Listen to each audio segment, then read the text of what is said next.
ಎಲ್ಲರಿಗೂ ನಮಸ್ಕಾರ ರೀ. ಮನೆಯೊಳಗೆ ಇಡ್ಲಿ ಮಾಡಿದಾಗ, ದೋಸೆ ಮಾಡಿದಾಗ, ಪೂರಿ ಮಾಡಿದಾಗ ಚಟ್ನಿ ಮಾಡೇ ಮಾಡ್ತಿರ್ತೀವಿ. ಕೊಬ್ಬರಿ ಚಟ್ನಿ ಮಾಡ್ತೀವಿ, ಶೇಂಗಾ ಚಟ್ನಿ ಮಾಡ್ತೀವಿ, ಪುಟಾಣಿ ಚಟ್ನಿ ಮಾಡ್ತೀವಿ, ತರಹೇವಾರಿ ಚಟ್ನಿ ನಾವು ಮಾಡ್ತಾ ಇರ್ತೀವಿ. ಆದ್ರೆ ಇವತ್ತು ವಿಶೇಷವಾಗಿ ನಾ ಇವತ್ತೊಂದು ಚಟ್ನಿ ರೆಸಿಪಿನ ನಿಮ್ಗೆ ತೋರ್ಸಾಕತ್ತಿದ್ದೀನಿ. ಈ ಚಟ್ನಿ ಒಂದು ಸಲ ನೀವು ಮಾಡಿರಂದ್ರೆ ಪ್ರತಿ ಸಲ ಇದನ್ನು ಮಾಡ್ತೀರಿ. ಯಾಕಂದ್ರೆ ದೋಸೆ, ಇಡ್ಲಿ, ಪೂರಿಗೆ ಇದು ಹೇಳಿ ಮಾಡಿಸಿದಂಥ ಚಟ್ನಿ ರೆಸಿಪಿ ಐತಿ. ಈ ಚಟ್ನಿ ರೆಸಿಪಿ ನೋಡೋಕ್ಕಿಂತ ಮೊದಲ ಇನ್ನೂ ನಮ್ಮ ಚಾನಲ್ನ ಯಾರು ಸಬ್ಸ್ಕ್ರೈಬ್ ಮಾಡಿಲ್ಲ ಅವ್ರು ಸಬ್ಸ್ಕ್ರೈಬ್ ಮಾಡಿರಿ. ಬಾಜು ಬರೋ ಬೆಲ್ ಗಂಟೆ ಹೊಡೆದ ವಿಡಿಯೋ ನೋಡ್ರಿ. ಇದಕ್ಕೆ ಒಂದೆರಡು ಕ್ಯಾಪ್ಸಿಕಮ್ ಅಂದ್ರೆ ಡೊಣ್ಣ ಮೆಣಸಿನ್ಕಾಯಿ ತೊಗೊಂಡೇವ್ರಿ ನಾವು, ಡಬ್ಬು ಮಿರ್ಚಿ.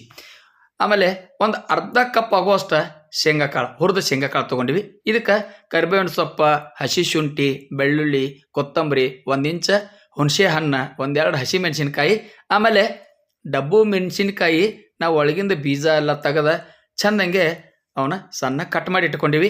ಒಗ್ಗರಣೆಗೆ ಕಡ್ಲಿಬೇಳೆ ತೊಗೊಂಡಿವ್ರಿ. ಇಷ್ಟ ಸಜ್ಜು ಮಾಡಿ ಇಟ್ಕೊಂಡ್ಬಿಡೋದ್ರಿ. ಇದಕ್ಕೆ ಕಾಯಿ ತುರಿನೂ ಬೇಕು. ನಿಮ್ಮ ಕಡೆ ಒಣ ಕೊಬ್ಬರಿ ಇತ್ತಂದ್ರೆ ಒಣ ಕೊಬ್ಬರಿ ಹಾಕ್ರಿ, ಹಸಿ ಕೊಬ್ಬರಿ ಇತ್ತಂದ್ರೆ ಹಸಿ ಕೊಬ್ಬರಿ ಹಾಕ್ರಿ. ಈಗ ಕಡಾಯಿ ಇಟ್ಕೊಂಡ ಕಡಾಯಿದೊಳಗೆ ಅರ್ಧ ಟೇಬಲ್ ಸ್ಪೂನ್ ಎಣ್ಣೆ ಹಾಕಿಬಿಡ್ರಿ. ಎಣ್ಣೆ ಸ್ವಲ್ಪ ಕಾದ ಕೂಡಲೇ ಅದಕ್ಕೆ ಕಡ್ಲಿಬೇಳೆ ಹಾಕ್ರಿ. ಕಡ್ಲಿಬೇಳೆ ಆದ ಕೂಡಲೇ ಶೇಂಗಾಕಾಳು ಹಾಕ್ರಿ. ಶೇಂಗಾಕಾಳು ಮೊದಲು ಹಾಕ್ಬೇಡ್ರಿ, ಕಡ್ಲಿಬೇಳೆ ಮೊದಲು ಹಾಕ್ರಿ. ಯಾಕಂದ್ರೆ ಕಡ್ಲಿಬೇಳೆ ಭಾಳ ಬಿರುಸಿರ್ತಾವೆ. ಅದ್ರ ಸಲುವಾಗಿ ಕಡ್ಲಿಬೇಳೆ ಮೊದಲ ಎಣ್ಣೆ ಒಳಗೆ ಕರೆಕ್ಟಾಗಿ ಹುರಿಬೇಕ್ರಿ.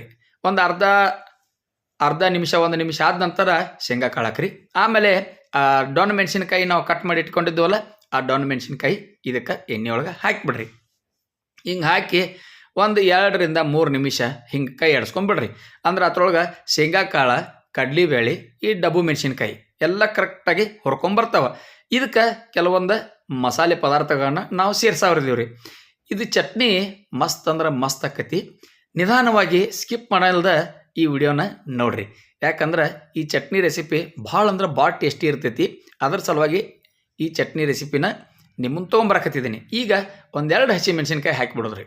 ಆಮೇಲೆ ಕರಿಬೇವಿನ ಸೊಪ್ಪು, ಹಸಿ ಶುಂಠಿ ಹಾಕೋದ ಮರಿಬೇಡ್ರಿ. ಈ ಥರದ ಘಮ ಭಾಳ ಚಲೋ ಕೊಡ್ತೈತಿ. ಹಸಿ ಶುಂಠಿ ಹಾಕಿದ್ರೆ ರುಚಿ ಭಾಳ ಚಲೋ ಕೊಡ್ತೈತಿ.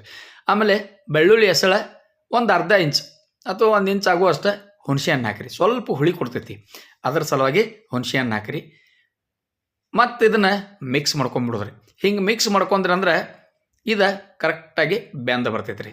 ಈಗ ನಾವು ಬೆಳ್ಳುಳ್ಳಿ ಮತ್ತು ಕರಿಬೇವಿನ ಸೊಪ್ಪು, ಹಸಿ ಮೆಣಸಿನ್ಕಾಯಿ ಹಾಕಿದೇವಲ್ಲ, ಇವು ಸ್ವಲ್ಪ ಎಣ್ಣೆ ಒಳಗೆ ಬೇಯ್ಬೇಕ್ರಿ. ಹಿಂಗೆ ಬೇಯ್ತಂದ್ರೆ ಸ್ವಲ್ಪ ಮೆತ್ತಗಾಗ್ತಾವೆ.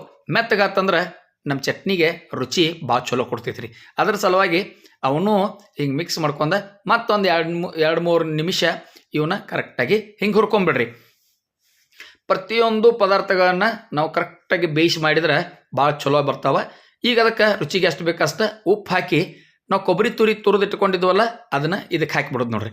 ಇದಕ್ಕೆ ಹಾಕಿ ಮತ್ತೆ ಮಿಕ್ಸ್ ಮಾಡ್ಕೊಂಡು ನಾವು ಮತ್ತೆ ಒಂದು 2-3 ನಿಮಿಷ ಹುರ್ಕೊಂಡ್ಬಿಡೋದ್ರಿ. ಈಗ ಕೊತ್ತಂಬರಿ ಸೊಪ್ಪನ್ನು ಹಾಕಿವಿ, ಮಿಕ್ಸ್ ಮಾಡಿ ಹುರಿದು ಬಿಡೋದ್ರಿ.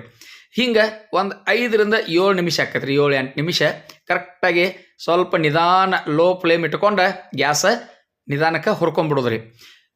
ಕಪ್ಪಾಗ ಬರೋದದ. ಈ ನೋಡ್ರಿ ಕ್ಯಾಪ್ಸಿಕಮ್ ನೀವು ನೋಡತ್ತೀರಿ, ಯಾವ ಟೈಪ್ ಫಸ್ಟ್ ಹಾಕಿದ್ವಲ್ಲ ಹಸರು ಅದೇ ಟೈಪನ್ನ ಐತಿ. ಅಂದ್ರೆ ಕಲರ್ ಚೇಂಜ್ ಆಗಂಗಿಲ್ಲ. ಹಿಂಗೆ ಕಲರ್ ಚೇಂಜ್ ಆಗಲಿಲ್ಲ ಅಂದ್ರೆ ನಮ್ಮದು ಚಟ್ನಿ ಭಾಳ ಪರ್ಫೆಕ್ಟಾಗಿ ಬರ್ತೈತಿ. ಅದ್ರ ಸಲುವಾಗಿ ಕಡಿಮೆ ಉರಿ ಒಳಗೆ ನೀವು ಭಾಳೋ ತನಕ ಹಿಂಗೆ ಹುರಿದು ಬಿಡ್ರಿ. ನೋಡ್ರಿ ಈಗ ನಿಮಗೆ ತೋರ್ಸಾಕತ್ತಿದ್ದೀನಿ. ಹುರಿಯೋ ಕಾರ್ಯಕ್ರಮ ಇಲ್ಲಿ ಮುಗ್ದೈತಿ ನಮ್ದು. ನೋಡ್ರಿ ಅವ ಕ್ಯಾಪ್ಸಿಕಮ್ ಎಲ್ಲ ಮೆತ್ತಗಾಗ್ಯಾವ, ಹೆಂಗೆಲ್ಲ ಗೆರಿ ಬಿದ್ದ ನೋಡ್ರಿ. ಇಷ್ಟು ಆಯ್ತು ಅಂದ್ರೆ ಅದನ್ನು ಒಂದು ಮಿಕ್ಸಿ ಜಾರ್ ತೊಗೊಂಡು ಅದಕ್ಕೆ ಹಾಕಿ ಗಿರ್ರ ಅನಿಸ್ಬಿಡೋದ್ರಿ. ಮಿಕ್ಸಿ ಜಾರಕ್ಕೆ ಹಾಕಿ ಸ್ವಲ್ಪ ನೀರು ಹಾಕಂಗಿಲ್ಲ, ಒಟ್ಟ ನೀರು ಹಾಕಂಗಿಲ್ಲ, ನಿಧಾನಕ್ಕೆ ಇದನ್ನು ತಿರುಗಿಸ್ಬಿಡೋದ್ರಿ. ಈಗ ನಾವು ಅದಕ್ಕೆ ಜೀರಿಗೆ ಆ್ಯಡ್ ಮಾಡತ್ತೀವಿ ರೀ. ಮಿಕ್ಸಿ ಈಗ ನಾವು ತಿರುಗಿಸಿಟ್ಟೀವಿ. ನೀವು ನೋಡ್ತಿರ್ಬೋದು ಚಟ್ನಿ ಪರ್ಫೆಕ್ಟಾಗಿ ಬಂದೈತಿ. ಚಟ್ನಿ ಒಳಗೆ ತುಪ್ಪ ಹಾಕೊಂಡು ತಿನ್ನಿರಿ, ಎಣ್ಣೆ ಹಾಕೊಂಡು ತಿನ್ನಿರಿ, ಇಲ್ಲ ಮೊಸರು ಜೊತೆ ತಿನ್ನಿರಿ. ಈ ಚಟ್ನಿ ಒಂದು ಸಲ ಮಾಡಿರಂದ್ರೆ ಮತ್ತೆ ಇದನ್ನು ಮಾಡ್ತೀರಿ ನೀವು. ನಾವು ಇವತ್ತು ದೋಸೆ ಜೊತೆ ಈ ಚಟ್ನಿ ಟ್ರೈ ಮಾಡಿದ್ವಿ. ಮಸ್ತ್ ಅಂದ್ರೆ ಮಸ್ತ್ ಆಗಿತ್ತು. ನೀವು ಈ ವಿಡಿಯೋ ನೋಡಿದ ಕೂಡಲೇ ಈ ಚಟ್ನಿ ಒಂದು ಸಲ ನಿಮ್ಮ ಮನೆಯವರಿಗೆ ಮಾಡಿಕೊಡೋದನ್ನು ಮರಿಬೇಡ್ರಿ. ಯಾಕಂದ್ರೆ ಇಂಥ ವಿಶೇಷವಾದಂಥ ಅಡುಗೆಗಳಿದ್ದು ಅಂದ್ರೆ ಮನೆಯೊಳಗೆ ಎಲ್ಲರೂ ಇಷ್ಟಪಟ್ಟು ತಿಂತಾರ್ರಿ. ಅದರ ಸಲುವಾಗಿ ಈ ಕ್ಯಾಪ್ಸಿಕಮ್ ಚಟ್ನಿ ಮಾಡೋದ ಮರಿಬೇಡ್ರಿ. ಮತ್ತು ಈ ವಿಡಿಯೋನ ನಿಮ್ಮ ಬಂಧು ಮಿತ್ರರಿಗೆ ಶೇರ್ ಮಾಡೋದನ್ನು ಮರಿಬೇಡ್ರಿ. ಇಲ್ಲಿ ತನಕ ಸ್ಕಿಪ್ ಮಾಡಲ್ದ ವಿಡಿಯೋ ನೋಡಿದ್ದಕ್ಕೆ ತಮ್ಮೆಲ್ಲರಿಗೂ ಆತ್ಮೀಯ ಧನ್ಯವಾದಗಳು. ನಮಸ್ಕಾರ.